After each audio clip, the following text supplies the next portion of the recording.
దర్శనము అనే ఆత్మీయ కార్యక్రమానికి కూర్చుని ఉన్న మీ అందరికీ ప్రభువైన యేసుక్రీస్తు నామములో ఈ రాత్రి వేళ శుభాభివందనాలు తెలియజేస్తూ ఉన్నాం. ఈ రాత్రి ఎంతోమంది దేవుని బిడ్డల ఆశతో ఈ మాటలు వినడానికి కూర్చొని దేవునిలో ఎదగాలనే వాంఛతో కూర్చున్న మీ అందరికీ కూడా మా హృదయపూర్వక వందనాలు. మీ అందరి కోసం మా అనుదిన ప్రార్థనలో మా సంఘము మేము కూడా ప్రార్థన చేస్తూ ఉన్నాం. తప్పకుండా మీ జీవితాలు ప్రభువులో కట్టబడాలనేది మా యొక్క ఆశ, వాంఛ, మా ప్రార్థన. మీ కుటుంబాలు దేవునిలో రోజు రోజుకి ఎదగాలని మేము కోరుకుంటూ ఉన్నాం. రోజు రోజుకి దేవునికి ఇష్టమైన వ్యక్తులుగా మీరున్న స్థలాల్లో వర్ధిల్లి దేవునికి మహిమ తేవాలని మేము ఆశపడుతూ ఉన్నాం. అలాగా మీ కుటుంబాలన్నింటినీ దేవుడు చేయాలనేది మా ప్రార్థన. కనుక ఈ రాత్రి దేవుని యొక్క వాక్యాన్ని వెళ్ళడానికి ముందు చిన్న ప్రార్థన చేసుకుందాం. పరిశుద్ధుడైన తండ్రి, ప్రేమ కలిగిన యేసుక్రీస్తు ప్రభువా, ఎంతోమంది నీ బిడ్డలు ఆశతో నీ మాటలు వినడానికి ఈ రాత్రి వేళ కూర్చున్నారు. వారి జీవితాల్లో ఈ మాటలు వారికి ఆశీర్వాదకరంగా చేయండి. వారి జీవితాల్లో ఈ మాటలు మేలుకరంగా చేయండి. వారి జీవితాల్లో ఈ మాటలు గుండా ఆత్మీయ జీవితాలు కట్టుకోవడానికి సహాయం చేయండి. ఒకవేళ వెనక జారిపోయి ఉంటే ఈ మాటల గుండా మరలా తిరిగి పునరుద్ధరించుకోవడానికి సహాయం చేయండి. ఇప్పుడు కొద్ది మాటలు మేము ధ్యానించుకోవడానికి ముందుకు వెళుచున్నాం నాయన. మీ సన్నిధి మీరు మాకు దయచేయమని యేసయ్య పరిశుద్ధ నామములో వేడుకొనిచున్నాము తండ్రి. ఆమేన్, ఆమేన్. ఈ రాత్రి మనం నేర్చుకోబోయే సందేశం ఏంటి అంటే, సిలువలో ప్రభువు పలికినటువంటి 7 మాటలు. ఈ దినాల్లో మనం ఎక్కడ చూసినా కానీ సిలువను గూర్చినటువంటి సందేశాలు, మాటలు ఎక్కువగా వినబడేటువంటి దినంలో మనం ఉన్నాం. కొన్ని చర్చెస్లో, కొన్ని సంఘాల్లో లెంట్ డేస్ జరుపుకుంటూ ఉన్నారు. చాలా మంచిది, చాలా సంతోషం. ఏ దినమైనా ఏ రోజైనా మన జీవితాలను సరైన విధంగా ప్రభువుకి ఇష్టంగా మార్చకపోతే దానివల్ల సరైనటువంటి ప్రయోజనం లేదు అని రాత్రి వేళ మనం చేస్తూ ఉన్నాను. మీరు చేసేది చాలా మంచిది, కానీ అది మీరు ప్రభువుకి మరింత దగ్గర అవ్వాలి అనే విషయాన్ని దాని ద్వారా మేము కోరుకుంటూ ప్రార్థన చేస్తూ ఉన్నాం. ఈ రాత్రి మనం నేర్చుకునేటువంటి సందేశం ఏంటి అంటే, సిలువలో ప్రభువారు పలికినటువంటి 7 మాటలు. ఇవి మీ సంఘాల్లో వింటూ ఉండొచ్చు, అలాగే మీరు ఎక్కడికి వెళ్ళినా ఈ మాటలు వింటూ ఉండొచ్చు. కానీ ఈ కార్యక్రమం ద్వారా మరొకసారి ఈ మాటలు పరిశుద్ధాత్మ దేవుడు మీతో మాట్లాడాలని ఆశ కలిగి ఉన్నాడు అని రాత్రి వేళ మనవి చేస్తూ ఉన్నాను. చూడండి, యేసు ప్రభువారు సిలువలో 7 మాటలు పలకడం అనేది అది చాలా క్లిష్టమైన సమయం. ఆ యొక్క ప్రభువారు ఆ సిలువ మీద ఉన్నటువంటి సమయం చివరి సమయం. ఈ లోకంలో చనిపోబోతున్నటువంటి సమయం.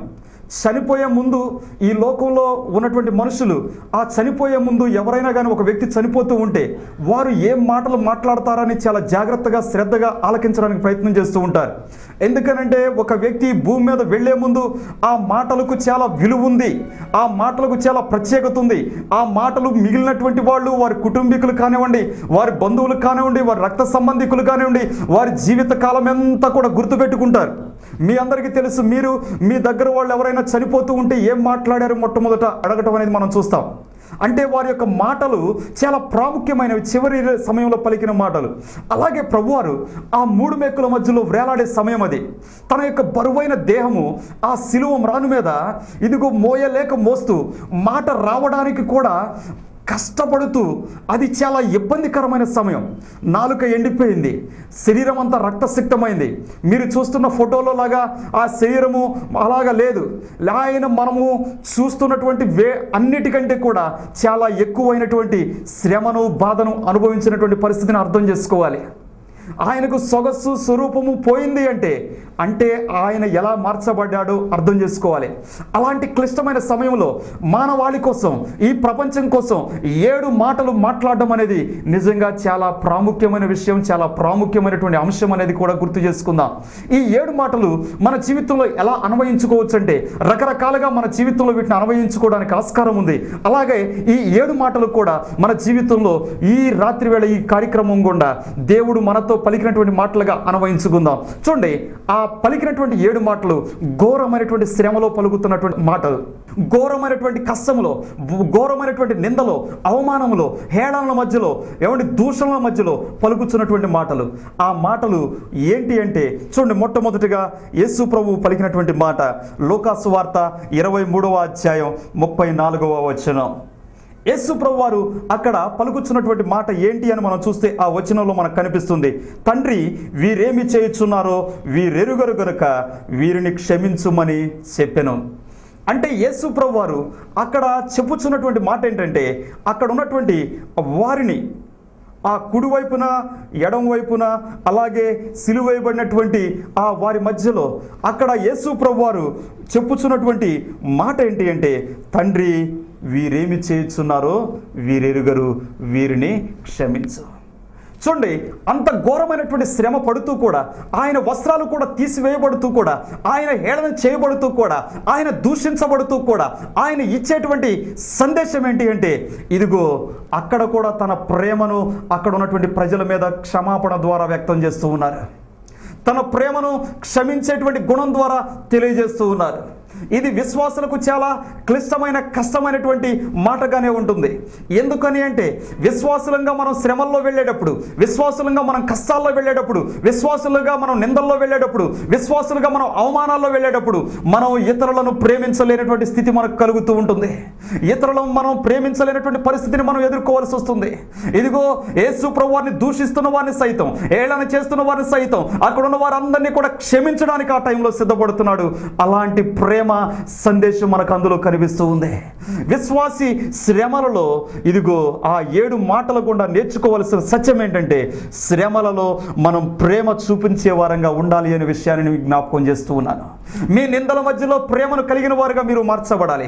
అప్పుడే ఒక నిజమైనటువంటి దేవుని బిడ్డగా ఆ సిలువలో ఉన్నటువంటి ఆ యొక్క పడినటువంటి శ్రమ మీ జీవితం కొరకు పరిపూర్ణమవుతుంది, మన జీవితం కొరకు పరిపూర్ణమవుతుంది. కానీ లేకపోతే అర్థము లేదు అనే విషయాన్ని గుర్తు చేస్తూ ఉన్నాను. చూడండి ప్రియ దేవుని బిడ్డలారా, ఇక్కడ ప్రభువారు చెప్పుచున్నటువంటి మొట్టమొదటి మాట ఏంటంటే, ఇదిగో తండ్రి, వీరేమి చేయుచున్నారో వీరెరుగరు, వీరిని క్షమించు. అంటే తన ప్రేమను ఆ సమయంలో చూపిస్తున్నాడు. అంటే యేసు ప్రభువారు చూపించినటువంటి మాదిరిగా ఒక విశ్వాసి తీసుకుంటే, ఒక దేవుని బిడ్డ తీసుకుంటే, నీ శ్రమల మధ్యలో, నీ కన్నీళ్ల మధ్యలో, నీ వేదనల మధ్యలో, నీ అవమానాల మధ్యలో, నీ నిందల మధ్యలో, నీ హేళన మధ్యలో నీవు ప్రేమను కలిగి ఉండాలి అని రాత్రి వేళ నీకు గుర్తు చేస్తూ ఉన్నాను. యేసు ప్రభువారు నీకు సిలువ సందేశం గుండా మనకు నేర్పే సత్యం ఇదే. ఆ మాట చివరి మాటలో, ఆయన 7 మాటలు పలికినటువంటి మాటల్లో మొట్టమొదటి మాట ఏంటయ్యా అంటే ప్రేమ. ఎందుకనంటే క్రైస్తవ్యం అంతా కూడా ప్రేమ అనే దాని మీదే ఆధారపడి ఉంది. యేసు ప్రభువారు ఈ లోకానికి వచ్చి, ఆయన ఈ లోకంలో జీవించి, ఆయన ఈ లోకంలో మన కొరకు మరణించినటువంటి ఆ విషయములన్నీ కూడా ప్రేమ అనే దాని మీదే ఆధారపడి ఉన్నాయి. కనుక ఈ రాత్రి వేళ మొట్టమొదటి మాటల్లో నుండి మన శ్రమల మధ్యలో ప్రేమను బోధిస్తూ ఉన్నాడు, ప్రేమను కలిగి ఉండాలని తెలియజేస్తూ ఉన్నాడు. రెండవ మాటను మనం చూస్తూ ఉన్నట్లయితే లూకా సువార్త 23వ అధ్యాయం 43వ వచనం, నేడు నీవు నాతో కూడా పరదైసులో ఉందువని నిశ్చయముగా నీతో చెప్పుచున్నాను నేను. యేసు ప్రభువారు అక్కడ కూడా ఏం చెప్తూ ఉన్నాడు అంటే, నేడు నీవు నాతో కూడా పరదైసులో ఉందువు. అంటే ఒక వ్యక్తికి పరదైసులో ఆహ్వానం ఇస్తూ ఉన్నాడు, ఒక వ్యక్తి పరదైసులో చోటిస్తూ ఉన్నాడు. అక్కడ కూడా ప్రభువారు ఏం చేస్తూ ఉన్నాడంటే, తను ఈ లోకానికి వచ్చినటువంటి ప్రభువు యొక్క పనిని చేస్తూ ఉన్నాడు. అక్కడ సిలువ మీద కూడా, ఆ ఘోర శ్రమలలో కూడా తన సేవను తాను మర్చిపోలేదు. తాను ఈ లోకంలో ఎందుకు వచ్చాడో దానిని మర్చిపోలేదు. ఎవరైతే ఆయన వైపుకు తిరుగుతారో, ఎవరైతే ఆయనను అర్థం చేసుకుంటారో, ఎవరైతే ఆయనను గ్రహించి ఆయన వైపుకు లోబడతారో, వారిని తన రాజ్యములోకి తీసుకువెళ్ళడం అనేది అక్కడ కూడా చేస్తూ ఉన్నాడు, సిలువ మీద కూడా చేస్తూ ఉన్నాడు. ప్రియ దేవుని బిడ్డలారా, ఇదిగో విశ్వాసులంగా మనం, లేకపోతే దేవుని బిడ్డలంగా మనం మన జీవితంలో, మన శ్రమల మధ్యలో మనం చాలాసార్లు దేవుని వదిలిపెట్టేయడం జరుగుతుంది. మన శ్రమల మధ్యలో చాలాసార్లు దేవుని ధిక్కరించి దేవునికి దూరం అయిపోవడం జరుగుతుంది. మన శ్రమల మధ్యలో దేవుని గురించి మాట్లాడలేని వారంగా అయిపోవడం జరుగుతుంది. మన శ్రమలే, అయ్యో నేనే నా శ్రమలు పడుతూ ఉన్నాను, నేనే నా బాధలు పడుతూ ఉన్నాను, నేను దేవుని గురించి ఇంకేం చెప్పగలను అనేటువంటి పరిస్థితి ఎదురవుతుంది. ఇదిగో ఆ సిలువలో పలికినటువంటి రెండవ మాటను మనం చూస్తూ ఉన్నప్పుడు, ఇదిగో ప్రభువారు మనకు అక్కడ ఏం చూపిస్తూ ఉన్నాడు అంటే, ఆయన ఘోర శ్రమలలో కూడా, ఆ భయంకరమైన శ్రమల్లో కూడా, ఆ భయంకరమైనటువంటి ఆ అవమానాల్లో కూడా తన సేవను తాను ఆ సమయంలో కూడా మానుకోలేదు. లేకపోతే తాను చేయవలసినటువంటి పనిని ఆ సమయంలో కూడా మానుకోవడం లేదు. నీకు చిన్న బాధ వస్తే నీ సంఘములో నీ పని చేయడం మానేస్తావు. నీకు చిన్న కష్టం వస్తే నీ సంఘములో నువ్వు కొన్ని రోజులు చర్చికి మానేస్తావు, లేకపోతే పాస్టర్ గారికి దూరం అయిపోతావు, లేకపోతే సంఘానికి దూరం అయిపోతావు. ఇది నీకు సరైనటువంటి పద్ధతి కాదు. ఒక దేవుని బిడ్డను అని నువ్వు అనుకున్న రోజున ఖచ్చితంగా ఆయన పలికినటువంటి రెండవ మాటలో ఉన్నటువంటి సత్యం ఏంటంటే, నీ శ్రమల మధ్యలో కూడా నీ జీవితాన్ని ప్రభువు కొరకు ఈ లోకంలో జీవించాల్సినటువంటి అవసరం ఉంది, ప్రభు పని చేయవలసినటువంటి అవసరం ఉంది అనే విషయాన్ని జ్ఞాపకం చేస్తున్నాను. మూడవ మాటగా మనం చూస్తే యేసు ప్రభు వారు ఇక్కడ ఏం చూపిస్తూ ఉన్నాడంటే, యోహాను సువార్త 19వ అధ్యాయం 26-27 వచనాలను మనం చూద్దాం. తరువాత శిష్యును చూచి, ఇదిగో నీ తల్లి అని చెప్పెను. చూడండి ప్రియ దేవుని బిడ్డలారా, మూడవ మాటగా యేసు ప్రభు వారు ఇక్కడ ఇస్తున్నటువంటి సందేశం, దీనిలో మనకేం కనిపిస్తుందంటే, ఆయన తన శ్రమల మధ్యలో కూడా తన బాధ్యతను వదిలిపెట్టిన వాడుగా లేడు. ఈ భౌతికమైన బాధ్యతను వదిలిపెట్టిన వాడుగా లేడు. ఆయన ఒకే సమయంలో పరలోకమందున తండ్రి చిత్తాన్ని నెరవేర్చేవాడుగా ఉన్నాడు. భూమి మీద ఉన్న తన తల్లిని గురించి, ఎదురుగా ఉన్న తన తల్లిని గురించి ఆలోచిస్తూ ఉన్నాడు. తన కళ్ళెదురుగుండా తన తల్లి శోక సముద్రంలో మునిగిపోయింది. తన కళ్ళెదురుగుండా తన తల్లి కన్నీరు మున్నీరు అయ్యింది. ప్రభువారు ఆమెను చూస్తూ ఉన్నాడు, ఆమె హృదయ రోదన చూస్తూ ఉన్నాడు. ఆ సమయంలో ఆమెకు కావలసినటువంటి ఆదరణ, ఓదార్పు గురించి ఆలోచిస్తూ ఉన్నాడు. ఆ సమయంలో ఆమెకు కావలసినటువంటి ఆ నెమ్మది కోసం ఆలోచిస్తున్నాడు. ఆ సమయంలో ఆమెకు ఇదిగో ఎవరు ఆదరిస్తారని ఆలోచించాడు. వెంటనే అక్కడ ఉన్నటువంటి శిష్యుడికి ఆ బాధ్యత అప్పగించాడు. అవును ప్రియ దేవుని బిడ్డలారా, ఇదిగో మన శ్రమల మధ్యలో, మన కష్టాల మధ్యలో, మన వేదనల మధ్యలో, మన నిందల మధ్యలో, మన అవమానాల మధ్యలో మన బాధ్యతలను మనం మర్చిపోతున్నామేమో. ఏమండి, ఈ లోక సంబంధమైనటువంటి బాధ్యతలే కేవలం మనకు కనిపిస్తున్నాయేమో. ఆయన పర సంబంధమైనటువంటి తండ్రి బాధ్యతను కూడా నిర్వర్తిస్తున్నాడు. అక్కడ తన శ్రమల్లో నుండి ఆయన పారిపోలేదు, తన అవమానాల్లో నుండి ఆయన పారిపోలేదు. తండ్రి చిత్తాన్ని నెరవేర్చడానికి తాను సిద్ధంగా ఉన్నాడు, తండ్రి ఇష్టాన్ని నెరవేర్చడానికి సిద్ధంగా ఉన్నాడు. నీ జీవితంలో నీవు అలాగా ఉన్నావా? నువ్వు ఎప్పుడైనా చూసుకోగలుగుతున్నావా? నీ శ్రమల్లో నీ జీవితం ఎలా ఉంటుందో దేవునితో, నీ వైఖరి ఆయనతో ఎలా ఉంటుందో ఎప్పుడైనా ఆలోచించావా? నీ స్పందన ఎలా ఉంటుందో ఎప్పుడైనా నువ్వు గ్రహించుకుంటున్నావా? నీ శ్రమల మధ్యలో నువ్వు ఆయనతో ఎలాగా బిహేవ్ చేస్తున్నావో ఎప్పుడైనా నువ్వు గమనించుకున్నావా? నీకెదురైనటువంటి శ్రమల మధ్యలో నీ దేవుని విడిచిపెడితే నీవు సరైనటువంటి ఆశీర్వాదాన్ని, సరైనటువంటి దీవెనను చూడలేవని రాత్రి వేళ నీకు గుర్తు చేస్తూ ఉన్నాను. ఆ మూడవ మాట, యేసు ప్రభు వారు పలికిన మూడవ మాట ఏంటంటే, ఇదిగో అమ్మా, ఇదిగో నీ కుమారుడు. ఇక్కడ యేసు ప్రభువారు ఆయన చూపించినటువంటి బాధ్యత మనకు కనిపిస్తూ ఉంది. ప్రభువారు చూపించినటువంటి బాధ్యత మన కళ్ళకు కట్టినట్లుగా ఆ మాటలో మనకు అర్థమవుతుంది. చూడండి ప్రియా దేవుని బిడ్డ, నీ జీవితంలో ప్రభువు కొరకు నువ్వు నీ సంఘములో నీ బాధ్యతను నీ శ్రమల మధ్యలో వదిలేస్తున్నావేమో. చాలామంది బాధ్యతను వదిలిపెట్టేసి దేవునికి దూరం అయిపోయిన వాళ్ళు ఎంతోమంది ఉన్నారు. ఏమండి, చాలామంది కొన్నిసార్లు కొంతమంది యవనస్తులతో మాట్లాడినప్పుడు, లేకపోతే కొంతమంది వ్యక్తులతో మాట్లాడినప్పుడు, ఇంతకుముందు నేను సండే స్కూల్ పరిచయం చేసేవాడిని, లేకపోతే ఇంతకుముందు నేను చక్కగా వాయిద్యాలు వంచేవాడిని, ఇంతకుముందు నేను దేవుళ్ళు చక్కగా నడిచేవాడిని, నేను దేవుని కోసం చక్కగా పాటలు రాసేవాడిని, పాటలు పాడేవాడిని, అయితే నా జీవితం ఇప్పుడు దేవునికి దూరం అయిపోయింది. కారణం ఏంటి? దేవుని బాధ్యతను, లేకపోతే దేవుని సంఘంలో చేయవలసినటువంటి బాధ్యతను ఎందుకు వదలాల్సి వచ్చింది? చూడండి, ఆ యొక్క విషయాన్ని వారు అర్థం చేసుకోలేని వారిగా ఉన్నారు. కనుక మన ప్రభువు చూపించేటువంటి మాదిరి, లేకపోతే పలికినటువంటి మాటలో తన శ్రమలలో కూడా తన బాధ్యతను చూపిస్తున్నాడు. నాలుగవదిగా ప్రభువు పలికినటువంటి మాటను మనం చూస్తే, మత్తయి సువార్త 27వ అధ్యాయం 46వ వచనం, ప్రభువు వారు మనకు ఇచ్చినటువంటి 4వ మాట, శ్రమలలో ప్రభువారు పలికినటువంటి 4వ మాట. ఇంచుమించు 3 గంటలకు యేసు ఏలీ ఏలీ లామా సబక్తాని అని బిగ్గరగా కేక వేసెను. ఆ మాటకు నా దేవా నా దేవా నన్నెందుకు చేయి విడిచిదు అని అర్థము. చూడండి ప్రియ దేవుని బిడ్డలారా, ఈ మాటలో ప్రభువారు ఏం చూపిస్తున్నారు అంటే, దైవ చిత్తానికి తను తాను సమర్పించుకోవడం అనేది ఇక్కడ మనకు ప్రభువారు చూపిస్తూ ఉన్నారు. ఆయన గట్టిగా కేక వేశాడు, నా దేవా నా దేవా ఎందుకు నన్ను చేయి విడిచావు. ఆ మాటలో ప్రభువుని ఆయన తన తండ్రిని దూషిస్తున్నట్టుగా మాట కనిపించడం లేదు, కానీ తను తాను తండ్రి చిత్తానికి సమర్పించుకుంటున్నటువంటి వాడిగా ఉన్నాడు. తను తాను తండ్రి తన పట్ల ఏమి ఆశించాడో, తాను భూమి మీద ఏ విధంగా కోరుకున్నాడో అది ఆయన ఇదిగో తనను తాను సమర్పించుకుంటున్నటువంటి వాడిగా ఉన్నాడు. అవును ప్రియ దేవుని బిడ్డలారా, ఇదిగో ప్రభువుని ఎరిగినటువంటి మనం, ప్రభువు కోసం జీవించేటువంటి మనం, ఆయన ఈ లోకంలో ఆయన కోసం నడిచేటువంటి మనం, మన శ్రమల మధ్యలో, మన కష్టాల మధ్యలో, మన కన్నీళ్ల మధ్యలో ఆయన చిత్తానికి మనల్ని మనం సమర్పించుకోగలుగుతున్నామా? ఆయన చిత్తానికి నువ్వు అప్పగించుకోగలుగుతున్నావా? ఆయన చిత్తాన్ని నువ్వు కాదనకుండా, ఆయన చిత్తాన్ని నువ్వు త్రోసివేయకుండా, ఆయన చిత్తాన్ని నువ్వు తృణీకరించకుండా నీ జీవితంలో ఎదురైనటువంటి ఆ శ్రమను మౌనంగా భరించుకుంటూ వెళ్ళగలుగుతున్నావా?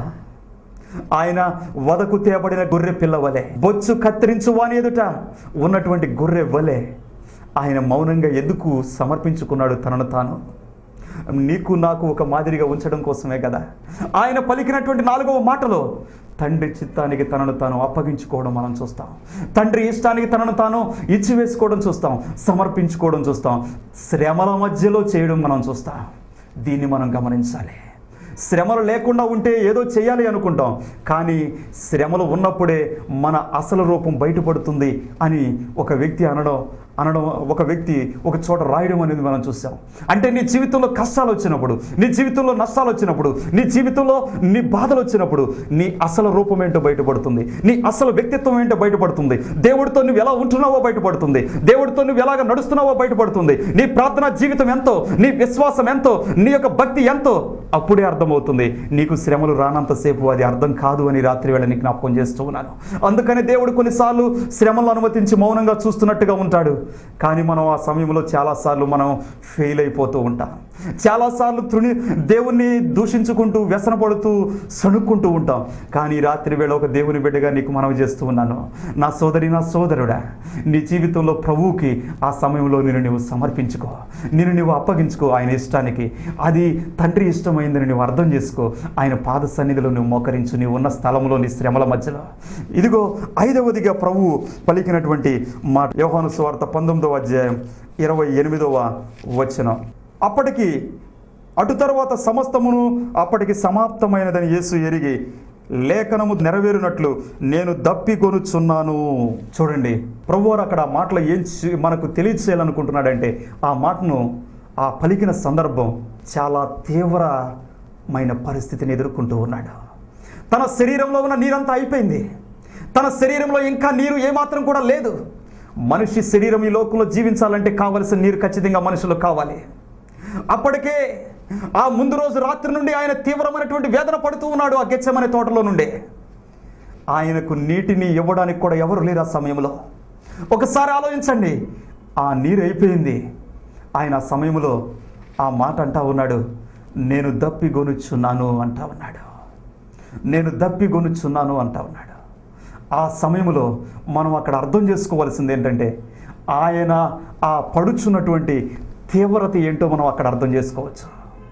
ఆయన పడుచున్నటువంటి బాధలో ఉన్నటువంటి ఆ గొప్ప బాధ ఏంటో అర్థం చేసుకోవచ్చు. అప్పటి వరకు నాకు దప్పిగయింది అని ప్రభువారు ఎక్కడ అనలేదు. కానీ చివరి క్షణం అది దప్పిక అవుతుంది అంటే ఎవరైనా కానీ కొంచెం నీళ్లు పోయడానికి ఏ మనిషి అయినా కానీ సిద్ధపడతారు. కానీ అక్కడ రోమా సైనికులు నీటిని కాదు ఇచ్చింది, చేదు ఈ చిరకను ఇవ్వడానికి సిద్ధపడ్డారు. ప్రియా దేవుని బిడ్డ, ఇదిగో నీకు నాకు అక్కడ ప్రభువారు తన శ్రమల మధ్యలో కూడా ఆయన తన దప్పికను ఆయన ఎందుకు చూపిస్తున్నాడంటే, తన దప్పికలో ఉన్నటువంటి తీవ్రతను, ఆ తీవ్రతలో ఉన్నటువంటి దప్పికను మనకు ఎందుకు మాట్లాడుతూ ఉన్నాడంటే, మన కోసం తన శ్రమల మధ్యలో కూడా ఇదిగో నశించిపోతున్నటువంటి ప్రజానికం కోసమే ఆయన ఆలోచిస్తూ ఉన్నాడు. నీవు నేను నశించిపోవడం ఆయనకి ఇష్టం లేదు. ఏమండి, నీటిని తాగవలసినటువంటి నోరు చేదు చిరకను అందుకోవలసి వచ్చిందంటే కారణం ఎవరు? నా పాపం కాదా? నీ దోషం కాదా? ఇదిగో నీవు దేవునికి విరోధంగా చేసినటువంటి పని కాదా? ఒక్కసారి ఆలోచించు. ఒక్కసారి దేవుని ముందు నిలబడిన ఒక్కసారి ఆలోచించు. ఒక విశ్వాసిగా, ఒక దేవుని బిడ్డగా ఆలోచించు. ఆయన నీ కొరకు నా కొరకు ఆకలి దప్పిగా ఏం కలిగి ఉన్నాడంటే, నా ప్రజలు రక్షించబడాలా. ఇదిగో ఈ లోకము నశించిపోకూడదు, ప్రజలు నాశనానికి వెళ్ళకూడదు, నిత్య నరకానికి వెళ్ళకూడదు, ఈ లోకములో ఉన్నటువంటి ప్రజలందరూ కూడా నిత్య రాజ్యానికి రావాలి అనేటువంటి నశించిపోతున్నటువంటి ఆత్మలను గురించినటువంటి దప్పిక ఆయనలో ఉండడాన్ని బట్టే కూడా తనలో ఉన్నటువంటి తీవ్రమైనటువంటి దప్పికను ఆయన భరించాడు. ఆ సమయంలో అదే మాటను మాట్లాడుతూ ఉన్నాడు, నేను దప్పిగొనుచున్నాను. ప్రియ దేవుని బిడ్డ, నీ జీవితంలో దేని కొరకు ఆశ దప్పిగా నీలో కలుగుతుందో ఒకసారి ఆలోచించు. ఒక విశ్వాసిగా నీలో ఎలాంటి ఆశ కోరిక పుడుతుందో ఒకసారి ఆలోచించు. ఒక నిజమైనటువంటి దేవుని బిడ్డకు శ్రమల మధ్యలో కూడా నశించిపోతున్నటువంటి, లేకపోతే నిత్య నరకానికి వెళుతున్నటువంటి ప్రజలను గూర్చినటువంటి దప్పిక కలుగుతుందని రాత్రి వేళ నీకు జ్ఞాపకం చేస్తూ ఉన్నాను. కనుక శ్రమల మధ్యలో విశ్వాసి యొక్క పరిస్థితి ఏంటి అంటే, ఇదిగో దప్పికను ప్రభువారు చూపిస్తూ ఉన్నాడు. ఏమంటే తన శ్రమల మధ్యలో, కఠోరమైన శ్రమల మధ్యలో కూడా ఆయన ఏమాత్రం కూడా శ్రమలను తృణీకరించలేదు, శ్రమలను ద్వేషించలేదు, శ్రమలను అసహించుకోలేదు. శ్రమలను ఆయన ప్రేమించాడు. మనం శ్రమలను ఎవ్వరూ ప్రేమించాం. కారణం ఏంటంటే, మనం ఎప్పుడూ సౌఖ్యాన్నే కోరుకుంటాం. లేదు ప్రియ దేవుని బిడ్డ, నీవు శ్రమలను ప్రేమిస్తే శ్రమల తర్వాత నీకు ఖచ్చితంగా ఆశీర్వాదం ఉందని జ్ఞాపకం చేస్తూ ఉన్నాను. చూడండి, ఆరవదిగా మనం దేవుని వాక్యములో నుండి యోహాను సువార్త 19వ అధ్యాయం 30వ వచనాన్ని మనం చూద్దాం. యేసు ఆ చిరక పుచ్చుకుని సమాప్తమైంది అని చెప్పాడంట. 6వ మాట యేసు ప్రభువారు చెప్పిన మాట ఏంటంటే, సమాప్తమైంది అంటే తను అనుకున్న లక్ష్యాన్ని, తను వచ్చిన లక్ష్యాన్ని ఆయన సాధించాడు. తన శ్రమలను కూడా ప్రక్కన పెట్టి, తన శ్రమలను కూడా తృణీకరించి, తన శ్రమలను కూడా ఆయన మౌనంగా భరించి, తాను ఏ లక్ష్యం కోసం అయితే వచ్చాడో, తన ముందు ఉంచబడినటువంటి ఆ లక్ష్యాన్ని సాధించడం కోసం ఆయన ఈ లోకములో దేనితోనూ రాజీ పడలేదనే విషయాన్ని జ్ఞాపకం చేస్తూ ఉన్నాను. ఏమంటే తన ముందు ఉన్నటువంటి లక్ష్యాన్ని తాను అందుకున్నాడు. ఇది విశ్వాసుల ముందు గొప్ప సవాలుగా ఉంది. విశ్వాసికి లక్ష్యాలు ఖచ్చితంగా కావాలి. మీరు చేరుకోవలసినటువంటి గమ్యాలు ఖచ్చితంగా కావాలి. నీ విశ్వాస జీవితం ద్వారా, నీ భక్తి జీవితం ద్వారా దేవుడు నీ ముందు ఉంచినటువంటి లక్ష్యాలు నువ్వు అందుకోవాలి. అప్పుడే నీ భక్తికి సార్థకత అవుతుంది. అప్పుడే నీ భక్తి వల్ల నీకు ప్రయోజనం చేకూరుతుంది. లేకపోతే భక్తి చేస్తున్నాను అనేటువంటి మోసంలోనే నువ్వు మిగిలిపోతావు. పౌలు గారు తన యొక్క ఇదిగో చివరి మాటల్లో చెబుతూ ఉంటాడు కదా, ఇదిగో నా పరుగు తుద ముట్టించాను, లేకపోతే నా పరుగు కడ ముట్టించాను, నేను కడ వరకు వెళ్ళాను. పౌలు గారు ఆ మాట చెబుతూ ఉంటాడు. ఎందుకు చెబుతూ ఉన్నాడు అంటే, ఇదిగో తాను పూర్తిగా ఆయన ఒక నమ్మకం, తన ముందు దేవుడు ఏదైతే ఉంచాడో దాన్ని పౌలు గారు చేరుకున్నాడు. విశ్వాసులకు ఖచ్చితంగా ఆత్మీయ లక్ష్యాలు కావాలి. విశ్వాసులకు ఖచ్చితంగా నేను ఆత్మీయంగా నా ఆత్మీయ జీవితం ద్వారా దీనిలోనికి వెళ్ళాలి అనేటువంటి ఒక ఖచ్చితమైనటువంటి లక్ష్యం ఉండాలి. యేసు ప్రభువారు ఈ లోకంలోకి వచ్చినప్పుడు అది ఉంది. దాన్ని ఆయన సాధించాడు. చివరిగా ఆ మాట ఆయన పలుకుతూ ఉన్నాడు. ఏమని అంటే, ఇదిగో సమాప్తమైనది అని. ప్రభువారు పలికినటువంటి 7వ మాటను మనం ఈ సమయంలో జ్ఞాపకం చేసుకుందాం. లూకాసు వార్త 23వ అధ్యాయం 46వ వచనం. అక్కడ ప్రభువారు చెప్పేటువంటి మాట, అప్పుడు యేసు గొప్ప శబ్దముతో కేక వేసి, తండ్రి, నీ చేతికి నా ఆత్మను అప్పగించుకొనుచున్నాను అని ప్రభువారు చెప్పాడు. అవును ప్రియ దేవుని బిడ్డలారా, యేసు ప్రభువారు చెప్పినటువంటి చివరి మాట, ఆయన మహిమలోనికి వెళ్ళాడు, ఆయన ఆత్మను తండ్రి చేతికి అప్పగించాడు. అవును, మన శ్రమల మధ్యలో మనల్ని మనం కాపాడుకుంటూ ఇదిగో మన జీవితంలో ఇదిగో ఆయన మహిమలోనికి చేర్చబడమే ముఖ్యమైనటువంటి విషయం. నీ భక్తికి చివరి మెట్టు అదే, నీ ప్రార్థనకు చివరి మెట్టు అదే, మన యొక్క సేవకు అదే చివరి మెట్టు.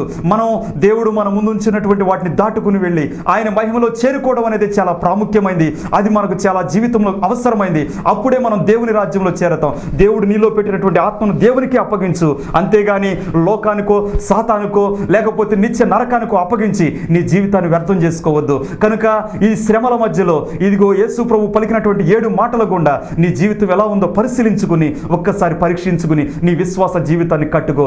దేవుడు నిన్ను అలాగా ఇదిగో ఆయన కొరకు ఆయన బిడగా నిన్ను నడిపించునుగాక. ఆమేన్. ప్రార్థన చేసుకుందాం.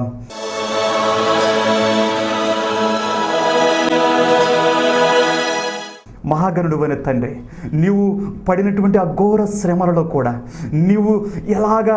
నీవు చివరి వరకు ఇదిగో ఎలాగ ముందుకు వెళ్ళావు అనేది మా జీవితంలో ఒక గొప్ప మాదిరి ప్రభువా. కానీ మేము అలాగ అడుగులు వేయలేని వారుగా ఉన్నాం, మేము ఆగిపోతూ ఉన్నాం.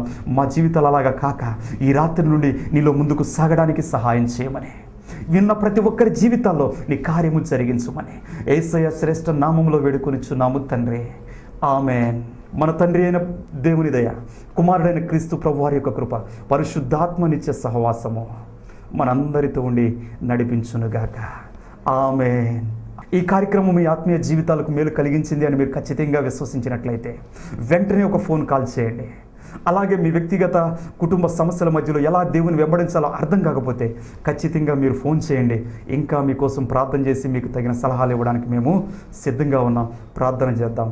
దేవుడు మిమ్మల్ని దీవించునుగాక. ఆమేన్. ఆమేన్. హల్లెలూయా, హల్లెలూయా, హల్లెలూయా. యేసయ్యా ఆరాధన, ఆరాధన, ఆరాధన నీకే.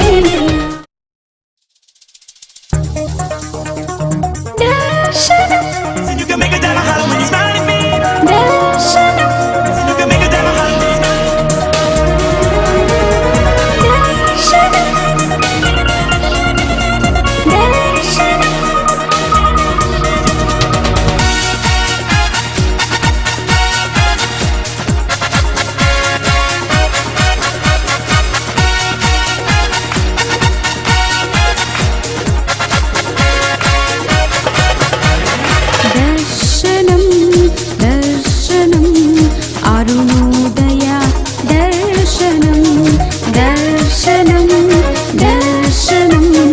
అరుణోదయ దర్శనం, యేసే నీ దర్శనం, క్రీస్తే జీవిత దర్శనం, యేసే నీ దర్శనం, క్రీస్తే జీవిత దర్శనం.